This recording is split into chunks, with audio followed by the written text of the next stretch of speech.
Hi, how you doing? I'm pretty good. Thank you. How are you tonight? I'm great. Doing great. Excellent. Thank you so much for being here, Kim. We so appreciate you and your time. Thank you for having me. I appreciate Absolutely. it. You look lovely. I love your, Thank you. use that My your Regal voice. Wrap. My Regal Wrap. This is my own Okay. design.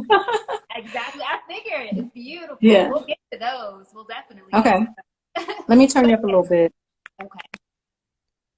All Okay. right, so if you're just joining us, you are tuned into Black Cinema Now, where we are joined with the beautiful, lovely, talented Kim Hawthorne, who is pretty much well known as Kerissa Greenleaf on the Greenleafs, which is an amazing show. It's doing incredible. It has a fantastic cast.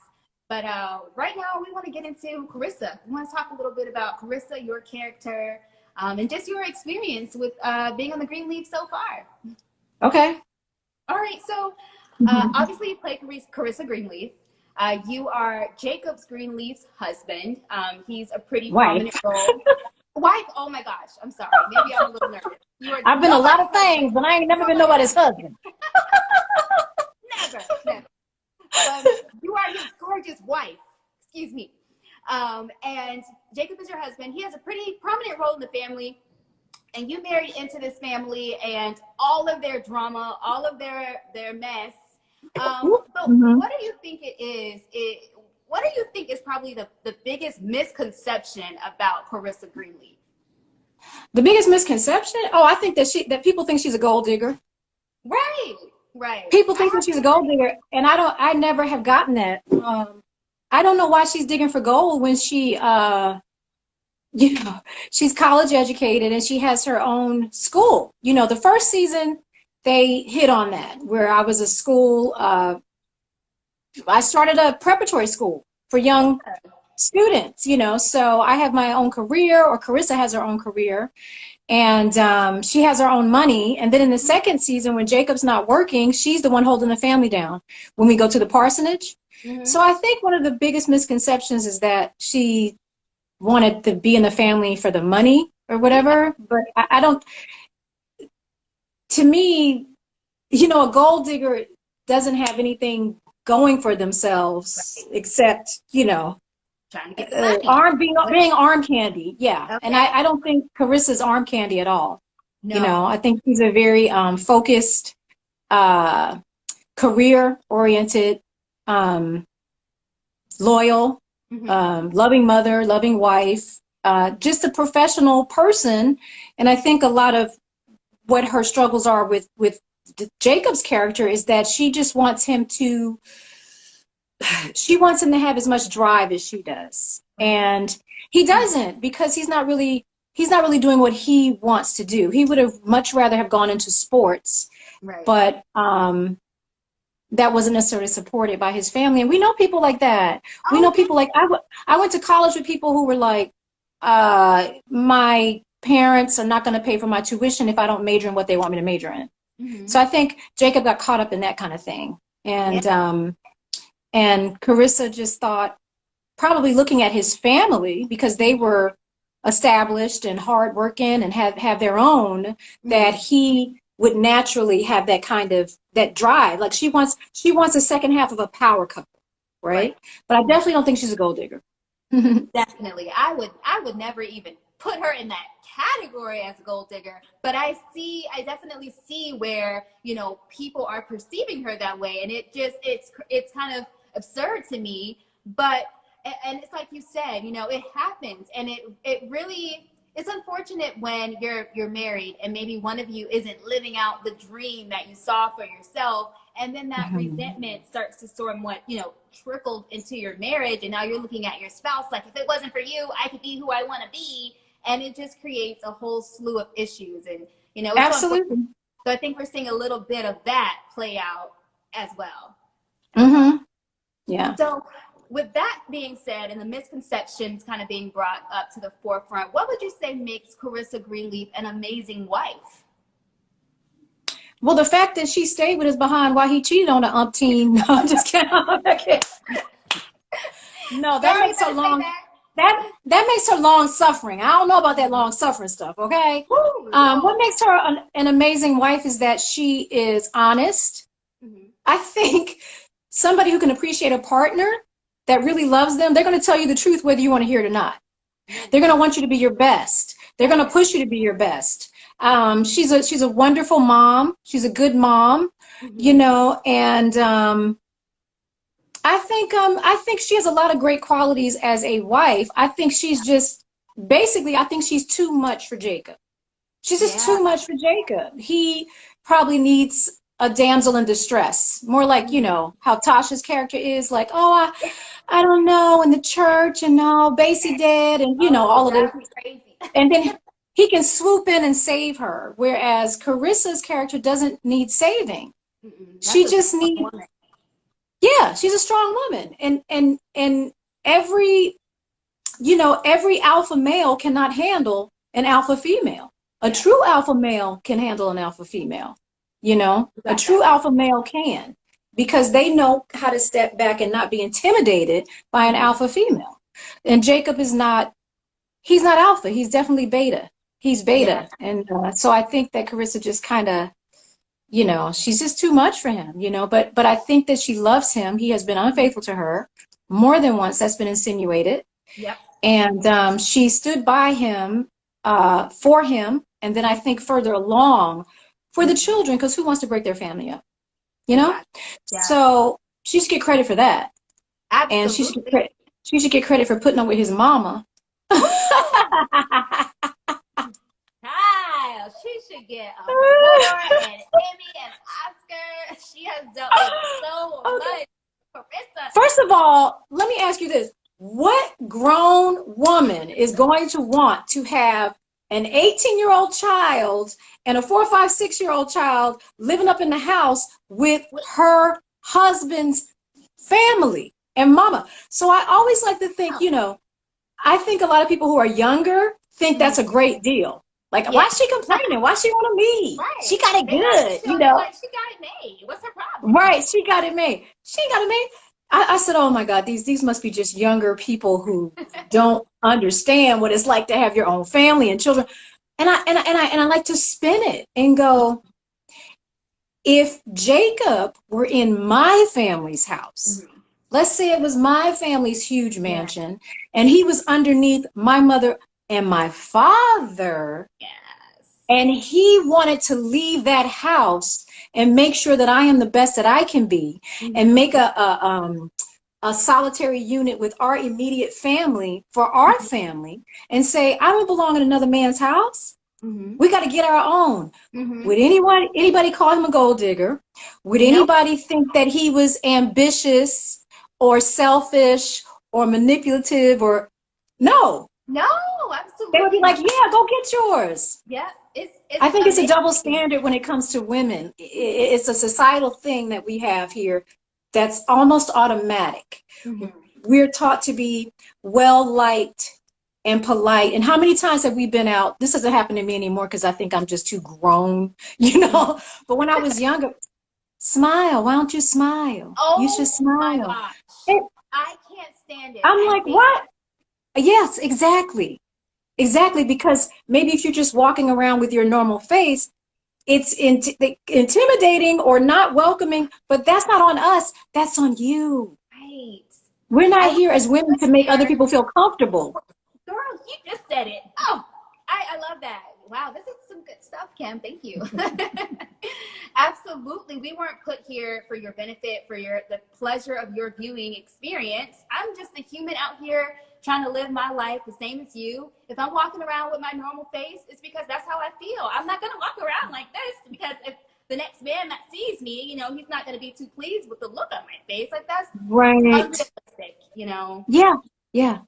And so when we look at that and the way they've written Kerissa, because I'm only acting the lines that they give me. You know what I mean? Right. And recently on these last couple of episodes, I've had people going, oh, I feel sorry for Kerissa, you know, he should take her back. And, you know, and I just thought, yeah, okay, when they write something like that for the character, then that's what you'll see and get. But if they're writing this other thing that they've written for her, that's what you're going to see and you're going to get. But I love the way they have written her all the way through, because they did not write her to be that chick that's walking down the street making sure that she's smiling every time somebody says smile, and or will smile because somebody's like, hey lady, smile, you should smile. Like Carissa's character is not that. Yeah, And it's not very at all. freeing. It's very freeing. She can be very intimidating. She's definitely intimidating. I know if I What was do you, left what do you alone, think makes her what do you think makes her intimidating? I just think she, unlike a lot of us women who are still struggling to find like our presence, our voice, just who we are, it just seems like she knows it. She walks with such confidence, such grace. When she walks into a room, she demands attention. Whether or not you want to give it to her, you're listening. You know, you're watching. And like I said, a lot of us, you know, women, we're still trying to find our place. But when Kerissa walks into the room, she's intimidating from the standpoint of she knows what she has, she knows what she wants, and it's not intimidating to the point of, you know, you dislike her for it. It's just like, man, I wish I could be more like that, you know. So that's why I say, you know, if I were, you know, in a room with Kerissa, I might be a little bit intimidated just by her presence and her stature, not necessarily her being, because Kerissa, you know, down to it, she's a sweet woman. She's a very beautiful person. She has a great heart. But you know, just that side of her that you get initially is very confident, it's very forthright, and it just, you better come correct.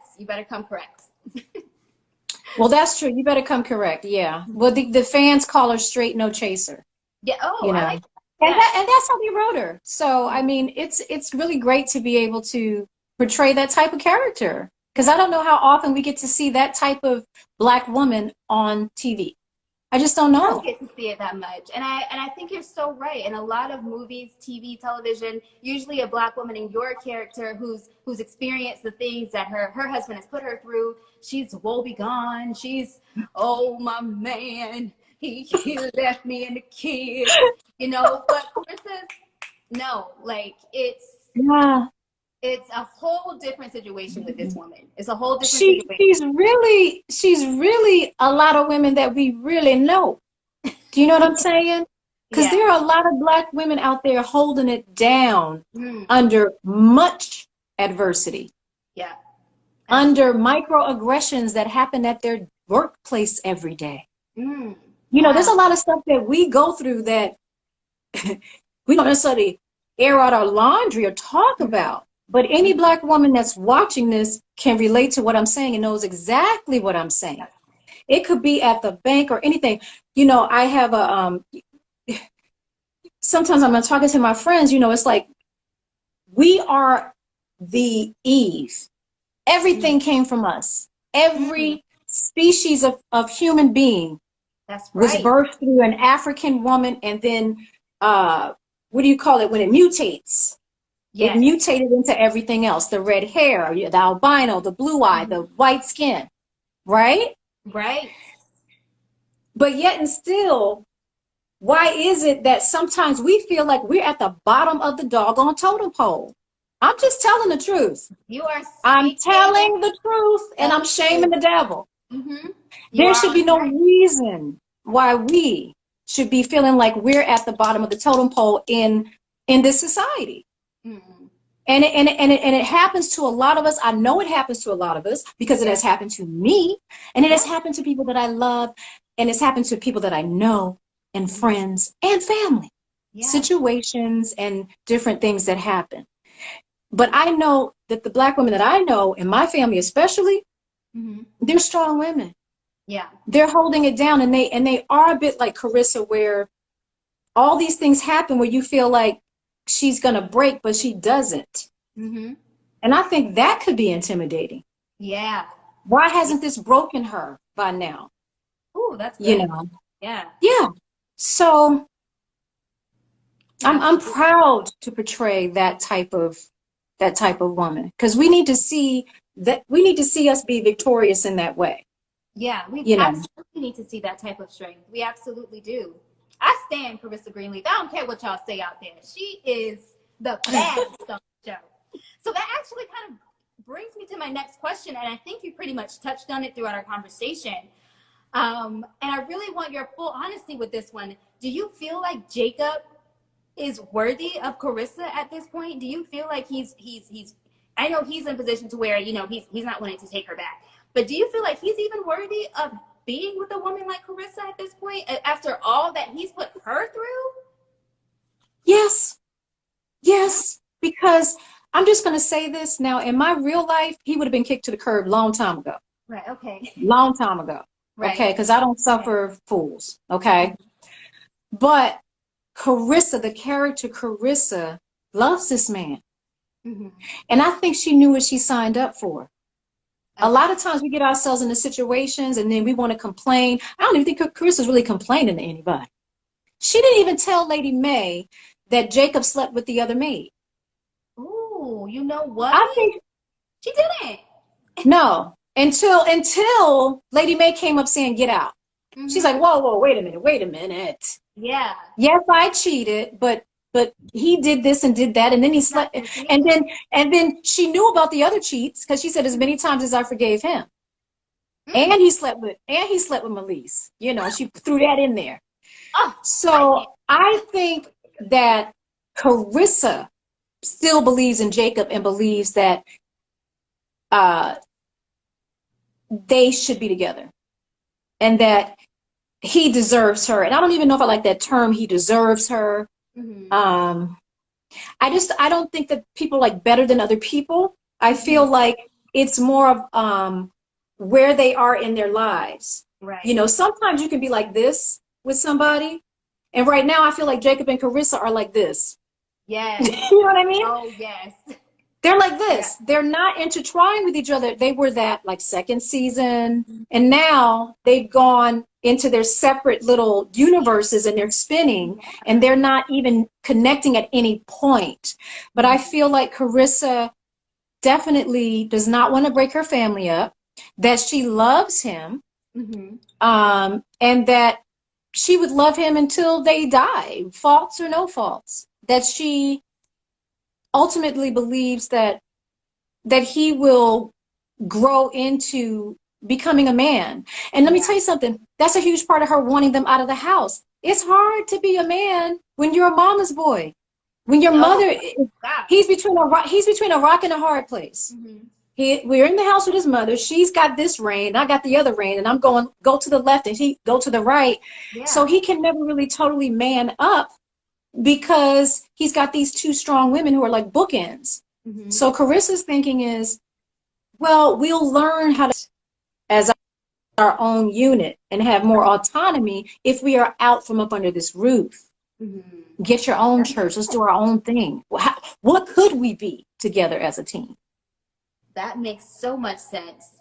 And it's only right. It's only fair. And I really feel like this is what Kerissa has been waiting for. Like, this is what, and I know we don't like to use the word deserves, but gosh, like, I just feel like there's just been so much, you know. I just want her to be happy, you know, fully through and through happy. Yeah, that's what she needs to be happy. But you know, it's interesting. Number one, a large part of her desire is for her children's legacy as well, and what they deserve, and how she wants them to be able to see their father thrive. Okay? And then being happy. I often wonder if Kerissa were to get what she thinks is going to make her happy, would she be happy?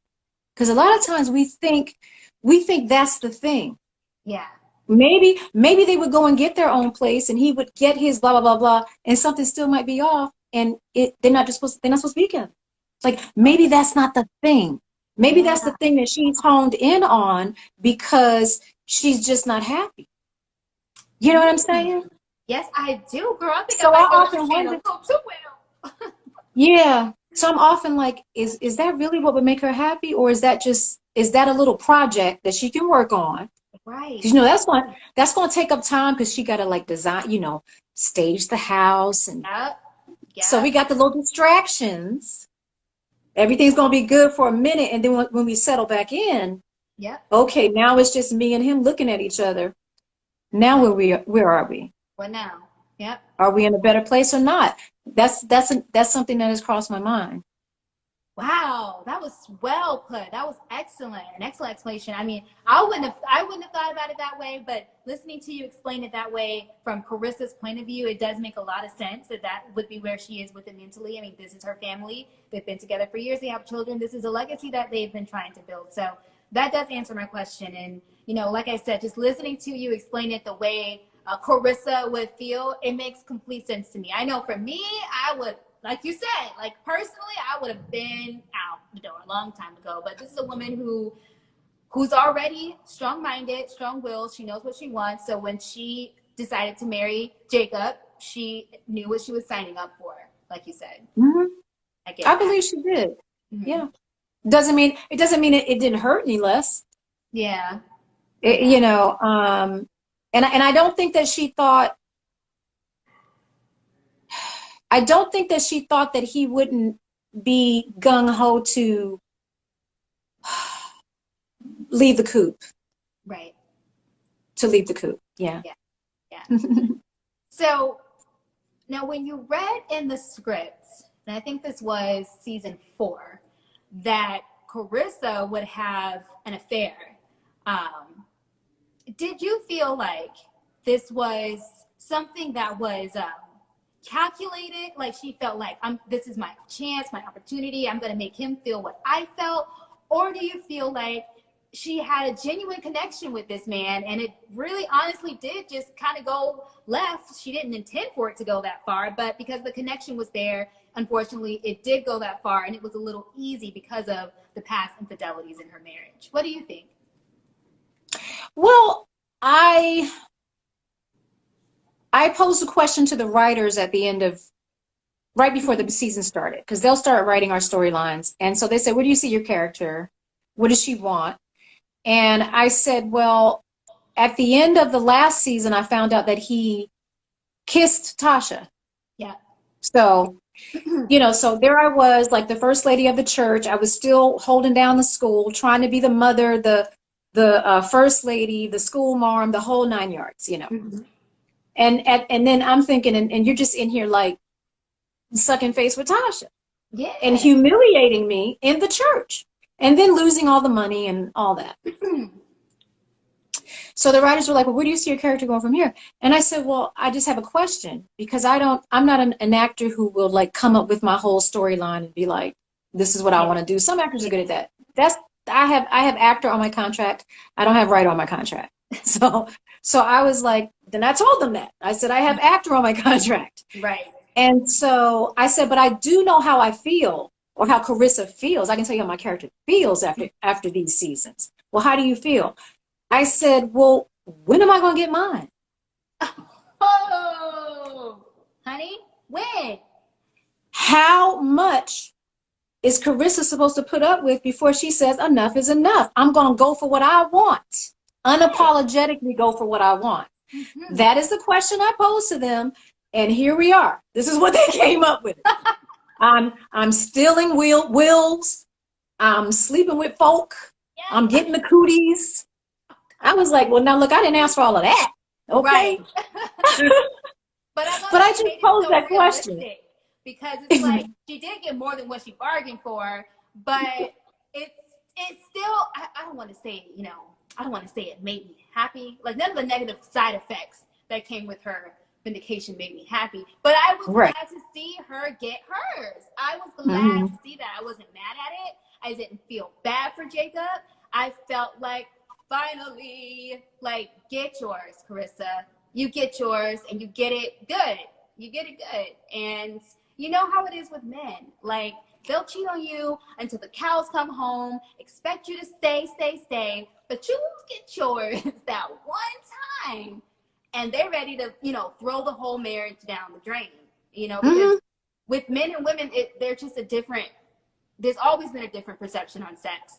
So I just feel like, you know, he was just so hurt. He was so hurt. He was so hurt. And then, of course, you know, we don't get the scripts way ahead of time. So one day I was on set and I overheard the cinematographer going, yeah, and now Kerissa's got chlamydia and I don't know what's going on. And I was like, I don't have chlamydia, you know, until I got the next script and I was like, I got chlamydia?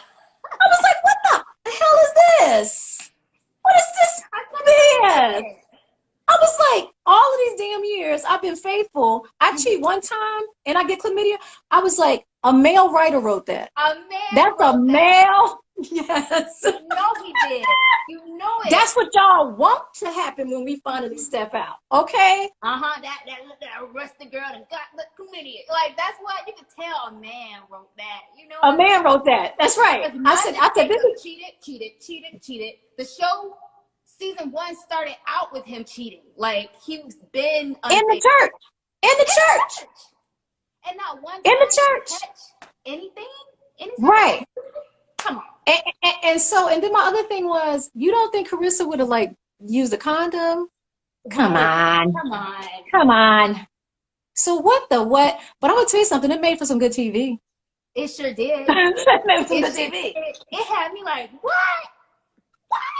Like, of all the things and of all the people, like, to me, it was just, that was one of those moments. That was one of those made for TV moments. It was classic. Everybody thought she was going to come back. The doctor was going to come back and tell me I was pregnant. Yes. So I was like reading the comments, and I said, oh, Lord Jesus. They have no idea. So good. I love me some Greenleaf. That was good right there. So speaking of Greenleaf, as we've been doing, you work alongside Lynn Whitfield.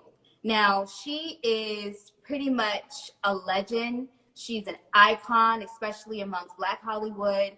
I consider her one of the mothers of Black Hollywood. She's been in the game forever.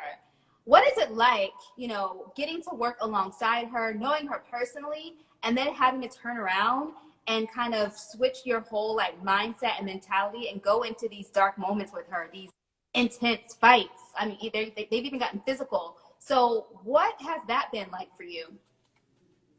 Oh, it's been awesome. I mean, but I've been doing this for 30 years. So I've been acting for 30 years. I've acted with Morgan Freeman and Carol O'Connor and Dame Judi Dench and Keith David. I played Keith David's wife in a movie called The Chronicles of Riddick. Wow, I had no idea that you guys had done that.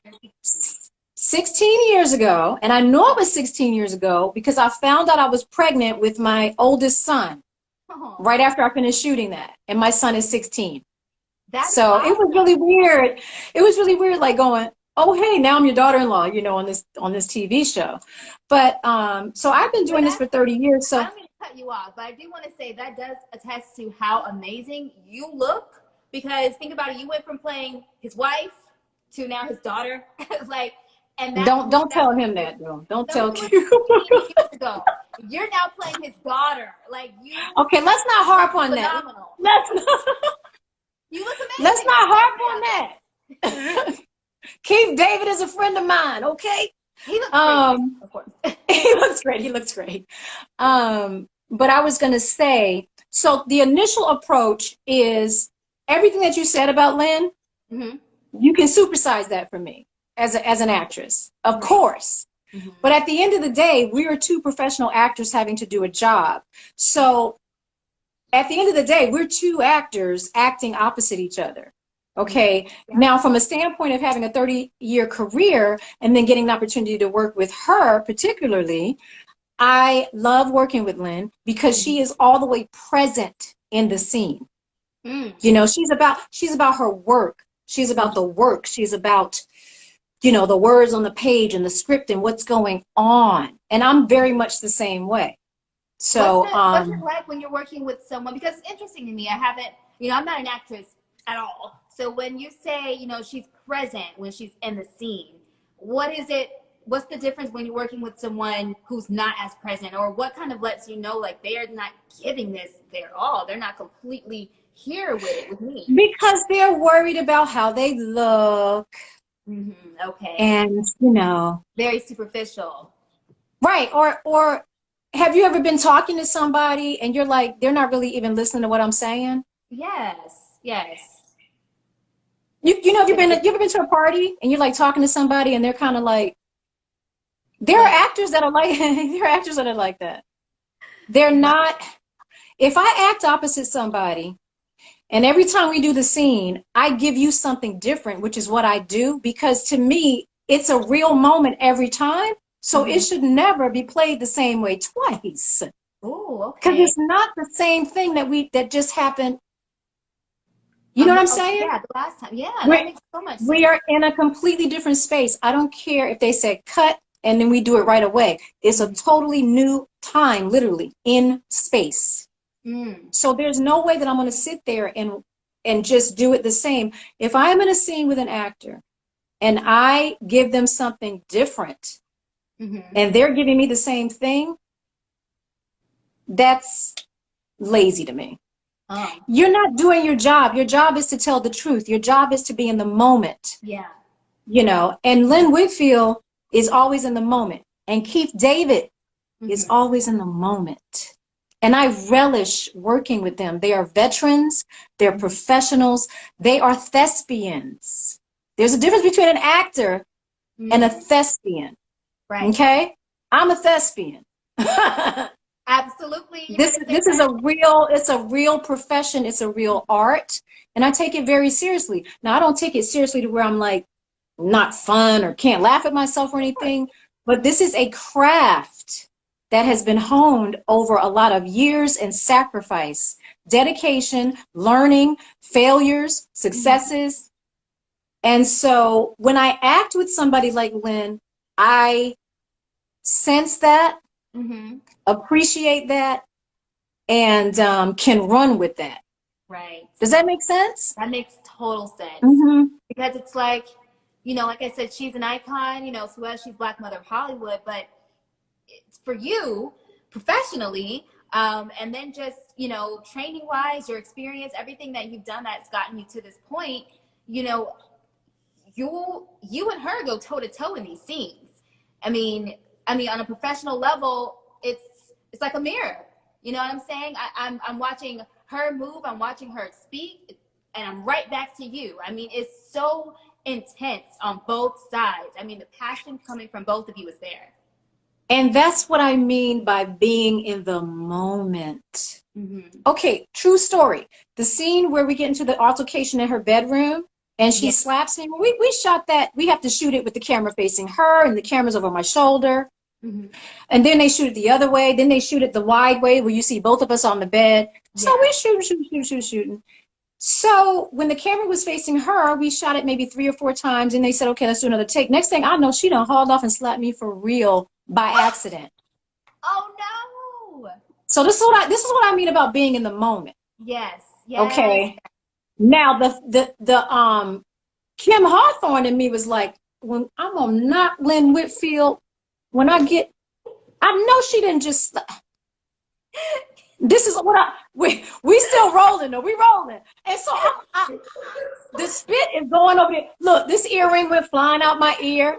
What? Okay, I had on house shoes. When I got up off the bed, one of the house shoes was halfway across the room. I like limped out of the scene. Okay, so Kim Hawthorne was like, no, she didn't just. And here goes Lynn. Lynn like slaps me. She didn't do it on purpose. She did it by mistake.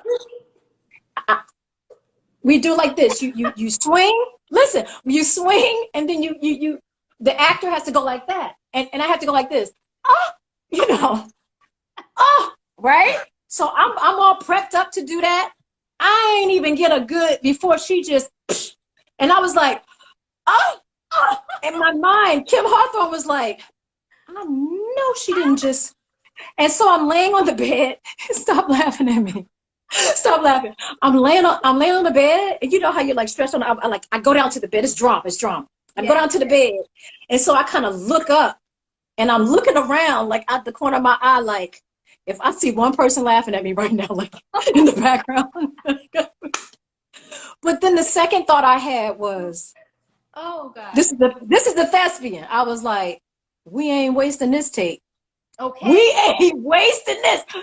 So when she. For nothing. I said, I'm going to use this. So then I come back up, you know, we finish the scene, and I look over, and Lynn's just there like this. And she's still trying to say her lines, and I'm looking at her like, it's okay. It's okay. Like, don't stop the scene. Keep going. We kept going. And they used that take. They used the take where she really slapped me. I'm so glad you just said that, because I said, watching the episode, like, that looked real. Like, that was some Oh, good oh. stuff. That Yeah. slap was real. Like, that was so She slapped me real. for real. Yeah, they used that. They used the slap. They used her reaction. If you go back and watch it, you're gonna see her face go, oh. Yes. You're gonna see her look like, oh my God, I slapped She Kim. does. She literally like snatches her hand, and I just recently watched it. So like I'm very fresh in my mind, and her face is in pure shock. Like that. It's a real reaction because she was mortified. Yes. And then, but when I come back up, now see, this is me because I was there, and I know that earring went flying across the room. Yes. When I come back up, I have on both earrings. So then they smashed it with something else, and I think I had on both of my shoes when I left out too. So, but before Keith comes in at the end of that scene, we're standing there, and the camera's on him, and she's like, "I'm sorry," you know, like, oh man, amazing. You ladies are amazing. Okay. So, what has been your favorite moment of this season so far? There's been a lot of drama, but even if it's not a moment that involves necessarily Jacob and Kerissa, what has been your favorite moment? I think my favorite moment so far, and I screamed because I don't remember seeing this in the script. And you know, I make these Regal Wraps, which are the ready-to-wear head wraps. These go on. You don't have to wrap them. They're secure, right? Oh, I love it. I was sitting there watching the show like you guys do, and she was going off on me. The episode where she came up to tell me to leave. So that was 2 episodes ago, right? Yeah. And she called me David Duke in a head wrap or something like that. She said she walking around here like David Duke in a head wrap. And I fell out laughing because I thought, them dirty writers, they know I shady. They shady. You know, and I am like Black Power in my real life. So they just they sprinkled a little bit of reality in there. Yeah. Just for you, because they knew that you would catch that, and you did. I hollered. I was like, oh my God, they are insane. On the set of Greenleaf. Oh my goodness. Oh, so speaking of the writers, Greenleaf was created by Craig Wright and directed by Clement Virgo. Is this your first time working with either one of those wonderfully talented? Yeah. This is your first time? Yeah, no, this is my first time working with both of them. Yeah. Yeah. Would you say they're pretty cool about letting you take your own liberties with your character or kind of putting something out there in the moment when you're feeling it? Well, Clement Virgo, we have several different directors, okay? Mm-hmm. But he is the through line director and producer. He is there on the ground with us. Craig would be in LA and we all would be in Atlanta shooting. Mm-hmm. And so Clement is there.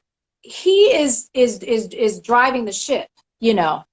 So he has to make sure that everything is cohesive.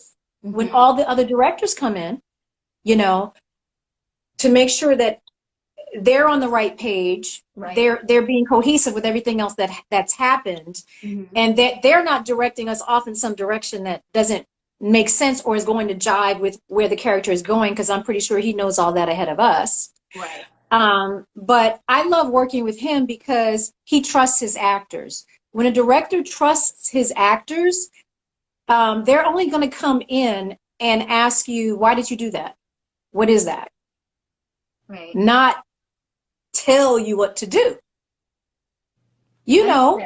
Yeah, it's like you're respectful of his work, of his art, of his baby, while at the same time just maybe asking, you know, or maybe suggesting, or just wanting to know, because you are playing that role and you want to do it justice. So you might ask, you know, maybe why is this character feeling that way, or what's my motivation here? That makes sense to me.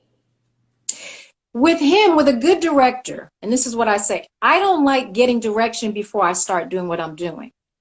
Okay. Because I'm not how can I put it? A puppet. I'm not a puppet. Yeah.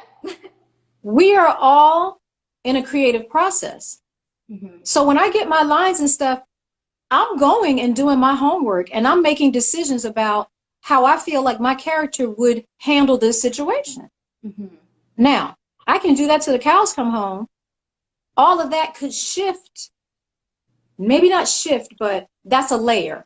Okay? Okay. Once I get to the set and I get with the other actor and see what they're doing, that's another layer.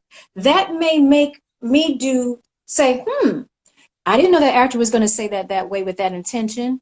Well, now I feel like I want to be like this. Right. You know, I come prepared, I come with choices, but they're not locked in stone because it's a fluid creative process. Understood. Okay? Yep. And that's so again, we go back to being in the moment. Now, with Clement, I love Clement because he doesn't even tell you where to go on the set. He waits to see where you naturally want to go in your blocking. Oh, that's very interesting. I like And that. then he sees if he can make it work with the cameras. If not, he'll go, okay, I need you to can you just stay in this area a little bit longer? Yeah. So I love him because he doesn't, as soon as somebody tries to lock me in, okay, come in, pick up this apple, and then you're going to I'm like, oh my God, I can't do it. And I've even complained to him about certain directors. I'm like, I don't want them telling me when to look over to the left. Maybe I don't want to look over to the left. Yeah. Like those things are almost like micromanaging the character, I feel like. There has to be a reason. Yeah. There has to be a reason. I'm not doing something to look cute. Okay? Yeah. I'm not doing something to look cute. Right. She looks over or to the doing left something for I'm not doing something for an artistic camera move. Right. No disrespect to the camera people or the lighting people or nothing. No disrespect. I get it. But it's really, you can't tell me to pick up this cup right here if you don't attach something to it. What's the meaning? Why am I picking up this cup? You know? Because you want to bring the camera up and do this. Well, that's lovely, but you're messing with my flow. Yes. You're gonna have to let me go off and find a reason to do that, and then maybe I can do it. But I'm not just gonna do it for the sake of doing it. I don't work like that. You know. So I love Clement because he's not that kind of a director. Right. You know, he wants his actors to be comfortable. He wants them to be safe on set. You know, he's a true advocate for the cast, for his actors, because if the actors are not well, your whole project is going to go, you know. And then Craig is wonderful because not many writers call you up and say, where do you see your character going in the next season? So it's a very, you know, co-pro kind of thing. But I always like them to surprise me. I like to be surprised. I like to get the work and then be the actor, like get the work and like make their work. You know what I'm saying? Yeah. Like make their work. Was I happy that Kerissa had chlamydia? No. Did I want to call them and go, don't you think Kerissa would have wore a condom? What is this? Yes. Yes, absolutely. But then the actor in me went, okay, let's get out of our comfort zone. Because that's the comfortable zone, right? Right. Not having to deal with that at all. Yes, it is. Let's say she did. Let's say she just got caught up in the moment. How does she show up in her life in this circumstance? And that becomes the thespian's challenge. How do I tell the truth of this situation? Even though I can logically argue a point for my character, I can logically argue this point, but I'm like, okay, this is what you gave me to play with. It's my job to make some kind of truth out of that. Absolutely. And I love that. That's one of my favorite parts about being an actor, is finding those choices and the motivation and the reasons why. Yeah. Wow. And, you know, before this conversation, I really didn't realize that there was, you know, too much difference in between, you know, being an actor and being a thespian. You know, just listening to you, I just I've already had respect for the craft naturally, but now I just understand, you know, that with being, you know, considering yourself a thespian, there are just so many layers. There's just so much that goes into it. And when you're an actor, that's something that you do almost, you know. It's like, I don't want to say anyone can act, but if you decide to wake up one morning and want to be an actor, you can go and take some classes and maybe land a few commercials. But if you want to leave behind material that matters, if you want to choose roles or how roles come your way that matter, then you want to be legit. You know, you want to get to the point where you're Kim Hawthorne and you know, you're considered a thespian. So I Mm-hmm. want to thank you. You've dropped some gems tonight. Like this has been You're welcome. You're incredible. welcome. So before we leave tonight, I got to get into your head wraps. We got to mention your head wraps. You can't get into it because I'm in it. Don't be trying to get into my head wrap. That one. Let me take that one out the game. But your head wraps actually made Oprah's favorite things list. Like, is that not incredible? Yes. That is so cool. So you know everybody's trying to snatch them up. Well, yeah, let me tell you what happened with that. I was just minding my business, and I woke up one morning, and O Magazine had, Hearst. It's Hearst Publishing. And I'm looking at my email, and it's like, O Magazine, blah, blah. I'm like, what is this? What is this? It was like 2018 in the summer. And it was like, hi, I'm so-and-so. We're doing the Oprah's favorite thing in December. Mm-hmm. No, they didn't say Oprah told you. They said, we're interested in seeing if we can, maybe your head wraps might be able to be featured. I'm like, what? So I had to send them, they said, tomorrow, send us samples. And when I tell you I was sweating, because even the ones that in my mind, the ones that I had made up weren't good enough. I was like, oh, I gotta make them from scratch, So I said, can I have 2 days? And they said, yeah. I said, okay. So I spent all of that day and the next day making fresh head wraps. Mm-hmm. I was sweating. I didn't know how many to put in the box. I called a couple of friends, and we kind of got it down, I think, to 8 to 12 or something, if that many. I don't remember. It wasn't more than that. I mailed them off. And so they had to be vetted, They had to see them, feel them, see what they were all about. And about a month and a half later, 6 weeks later, I got an email saying we would like to feature them in the magazine. And I was like, oh my God. I had been in business doing this for 4 months when they contacted me. I wasn't even in mass production. I literally had only been in business for like 4 or 5 months. And then I said, well, how did you find out about them? I didn't know that people send them stuff, and they have like this room full of stuff that they go through. Mm-hmm. And I guess someone had sent something similar or something. And Oprah was like, Kim Hawthorne has because I'd given Oprah one. As a thank you. Yeah, she did something really sweet for my son. And I said, thank you so much for doing this for my son. And so she knew about him, and she mentioned it. And that's how they said, oh, Oprah told us. And I burst into tears because, it's funny because people think because you work for somebody or someone, and I only know her from working on the show, that you got carte blanche, or you got her phone, you know what I'm saying? Yeah. Like, just do this with Oprah. I'm like, Oprah is my boss. Right. She's not like, hey girl. Right. I'm like, I ain't Gail. Okay. Right. I ain't Gail. Okay. Oprah's my boss. So she did not have to mention diddly doggone squat.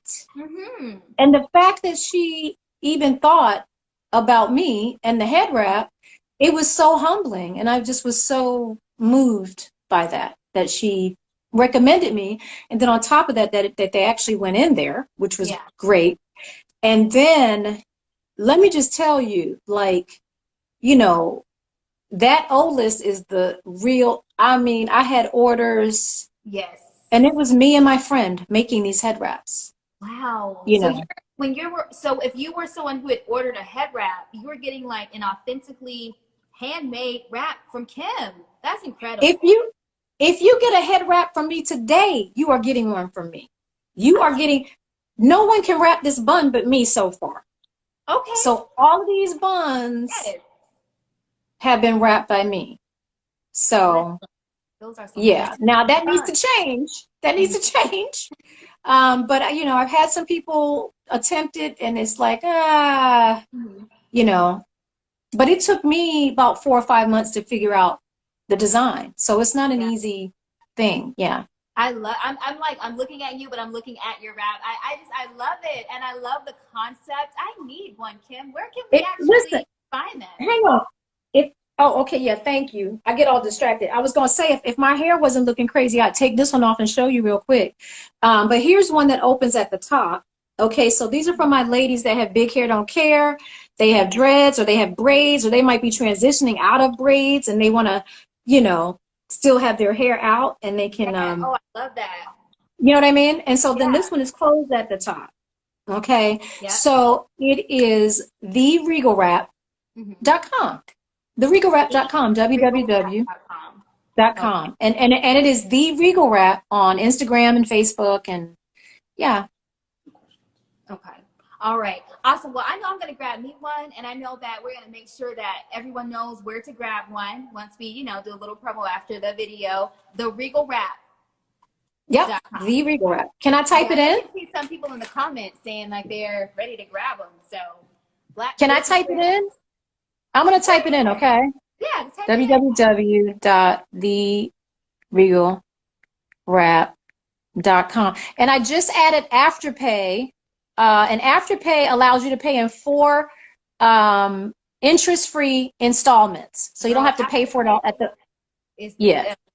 I'm just playing out. It's not the devil. Like, it's really great. But Afterpay, I just found out about Afterpay, and it's been, oh my God, everything I touch, I use Afterpay. I'm making like, I'm spending money, girl. Hey, I'm buying $500. I know. Because you really only got to put like $100 down, and you walk out with all your stuff. Well, wait a minute. So my wraps are like $64, I think. And so now it done went to 4 payments of $16. I was like, let me get some. Girl, you know how many wraps I'm going to get at that I'm scared. Well, let me crank the sewing machine up.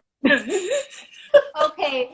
Kim, so we only have about 5 minutes left, and I want to see, do you think we can get a couple of questions in, some of your fans questions prior to us chatting tonight? So we've got a question from Ho_Giovanni who asks, how did you prepare for that? And I think you kind of spoke on this a bit. How did you prepare for that iconic scene between you and Lynn where Lady May slapped you? And we did kind of speak on that a bit. I prepared for that scene from the standpoint of Kerissa coming in and having kind of given up on the idea of Lady May seeing her. Okay, because I feel like Kerissa feels like Lady May feels like she has to be in competition with her and dominate her, and that if I have the first position in her son's life, then somehow she's been knocked out of his life. She wants to still hold that position.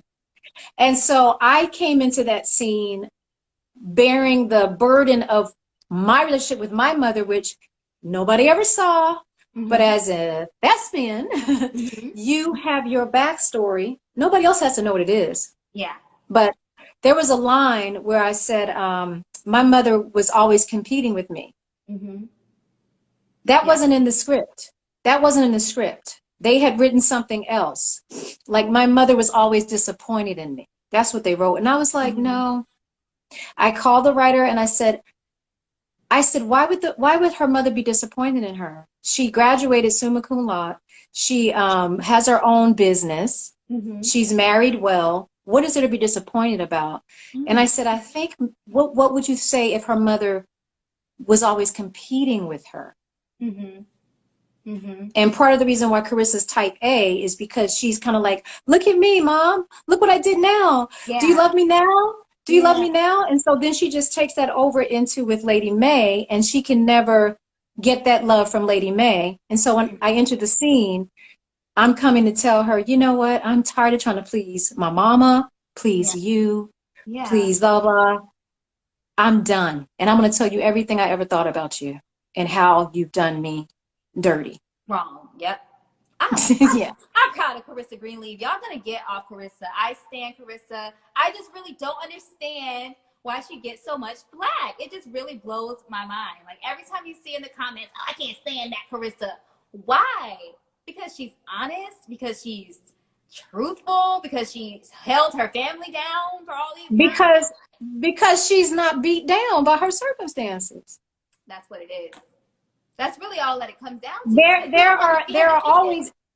There are always 8 people that can't stand her and 2 that get her. Yeah. It's an 80, and that sometimes bothers me as a Black woman, from a standpoint of our people. Yeah. Why?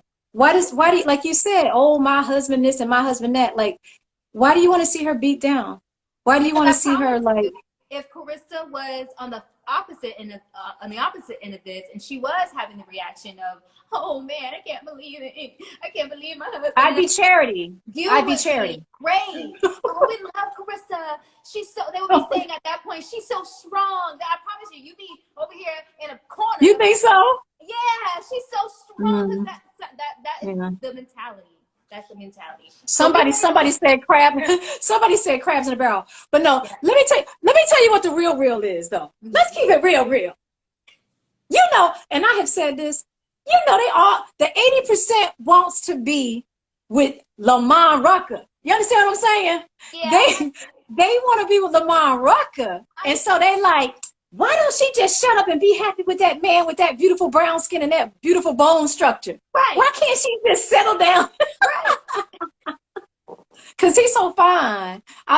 My character's just supposed to be okay with whatever he do. That's what the problem is. Everybody, they're projecting themselves into Kerissa's place. It's like, okay, take yourself out of the storyline. Yeah. Okay, stop hating on her. Yeah. You know, that's what it is. Stop hating on Kerissa. Let's see if we have some comments. We are down to probably our last. Somebody said true. Yeah, they are agreeing with you. I hope that this. I've been out with Lamont Rucker in public, okay, and I don't know how his wife puts up with it. I've been out with him just, you know, at brunch or whatever, and women just kind of, and he'll be like, well, here's Kim. You know, Kim plays my wife on the show. You know, you know.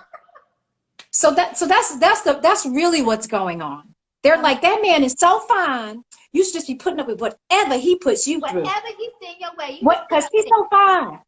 Girl, you know how we are. You know how we are. As soon as we get one that's real fine, we just are supposed to take everything, you know, that comes with that. Well, that's what I say. If Jacob was just basic looking, y'all would have been like, get rid of him, please. Okay, now we are down to our last minute. So I want to take this last minute to thank you and let you know that you have been phenomenal. I mean, speaking with you tonight has been so awesome. You remind me of a teacher. Like you give teacher vibes. Like I could take a class and just sit and listen. And like I said, you've dropped some gems tonight. Thank you. So I really thank you. I do. Thank you. I appreciate you. Thank you. And you guys have been watching Kim Hawthorne. We've been talking all about Kerissa Greenleaf. Make sure you tune in and watch Greenleaf. Can you tell us when and where to watch Greenleaf, Kim?